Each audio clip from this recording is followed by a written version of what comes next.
आता पाहूया मुंबई आणि पुण्यातल्या टॉप 9 बातम्या। ठाणेकरांचा प्रवास सुखकर होणार। पीएमटीच्या ताफ्यात वर्षभरात 186 विद्युत बस गाड्या। मुंबईला पाणी पुरवठा करणाऱ्या 7 धरणांमध्ये गेल्या 3 वर्षातील सर्वाधिक पाणीसाठा। धरणांमध्ये 13,03,551 दशलक्ष लिटर पाणीसाठा। राज्य पोलीस दलासाठी 2,298 वाहनं खरेदी करण्यासाठी गृह विभागाकडून मंजुरी। तब्बल 566 कोटी रुपयांची वाहनं खरेदी करणार। गणेशोत्सव पर्यावरणपूरक साजरा करण्यासाठी मुंबई महापालिका सज्ज। मूर्तिकारांना शाडूची मूर्ती पुरवणं, मूर्ती विसर्जनासाठी कृत्रिम तलाव तयार करण्याचा उपक्रम।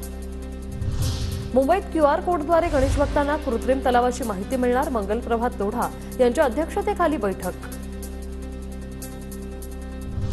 मुंबई विद्यापीठाच्या विविध वसतिगृहात राहणाऱ्या विद्यार्थ्यांच्या खिशाला कात्री बसण्याची वेळ। वसतिगृह प्रवेश शुल्कात दुप्पट वाढ। विद्यापीठाच्या निर्णयावर विद्यार्थी वर्गाची नाराजी। राज्यात झिकाची एकूण रुग्णसंख्या 80 वर। पुणे जिल्हा सर्वाधिक 73 रुग्णांची नोंद। झिकाच्या रुग्णांमध्ये गर्भवती महिलांचं प्रमाण जास्त।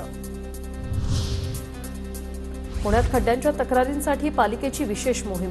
पुणेकरांना दूरध्वनीवरून तक्रार करता येणार। शहरात आतापर्यंत 1224 खड्ड्यांची दुरुस्ती।